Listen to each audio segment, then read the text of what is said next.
So my international sports incident is the Centennial Olympic Park bombing. The bombing happened in Atlanta, Georgia on July the 27th, 1996. The bombing um happened when the bombing happened, law enforcement considered it was American right-wing groups that held grudges against the US federal government, and at that time they were most likely the suspects. So it was a security guard at that was working at the Olympics at the time that alerted the police before the bomb even went off. So when the FBI came to take up the case, it turned the attention on Richard Jewell, who was the security guard at the time. He alerted the police before the bomb went off, like I said. Um, and the FBI had reason to believe he was a suspect due to the potential personality profiles that if that the FBI had drawn up. So later on in 1998, Eric Rudolph, he was a suspect in the bombing because of the recent 1997 bombing at a gay nightclub in Atlanta, and he had went missing and disappeared in the Appalachian Mountains um, for a number of years. And finally, on May 31st, 2003, um, he was found and he later admitted to 4 bombings and had multiple life sentences in prison.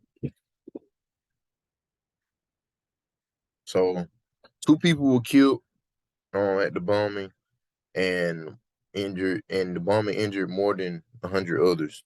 So I think it was approximately 111 people that were or 112 people that were injured after the bomb went off. And so this was a direct blast.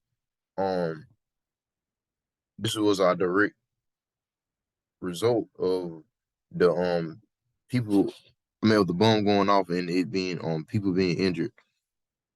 Investigators found a 40-pound pipe bomb that exploded around 1:20 a.m. on July the 27th, 1996. So the general of the International Olympic Committee, um, he decided to go ahead and continue with the Olympics. The bomb exploded 75 to 100 yards away from the attendees at a concert who were in the presence of it, and they were evacuated from Centennial Olympic Park at approximately 1:25 a.m. on July 27, 1996. And 96 of 111 victims during the bomb were taken to the in the first half hour, to 4 hospitals within 3 miles of the bombing, only for minor operations to perform, and 61 patients evaluated at community hospitals. 10 of 35 patients were at regional trauma centers, a center. Um, so a lot of bad stuff happened during that particular time, and it kind of took attention away from what was actually going on at the time. So in the first time in Olympic history, all 197 recognized national Olympic committees were represented at the games.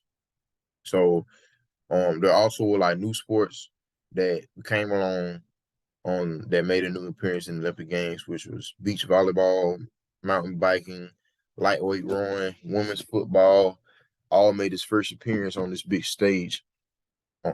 Another achievement during this period was when a person named Hubert Radasha became the first person to complete in and to compete in 9 Olympic Games. Um, and Michael Johnson from the U.S. became the first man in Olympic history to run and win the 200-meter and 400-meter yard dash. The 200-meter yard dash, he set the record, which he ran at 1932 seconds.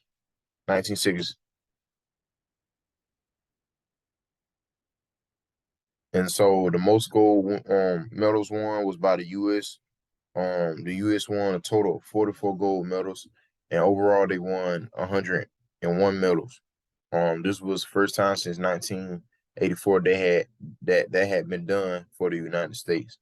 And so there were a total of 10,318 athletes from 197 national Olympic committees and competed in 271 events in 26 sports. So that was a big event for the Olympics, and it made a big historical impact on the Olympic history and just the sports history in general, just because of the bombing and just because of the new records that were being broke, and also just new history being made at that time. So this was my PowerPoint. This was everything that I collected from the 1996 Olympic bombing and what went on during that time.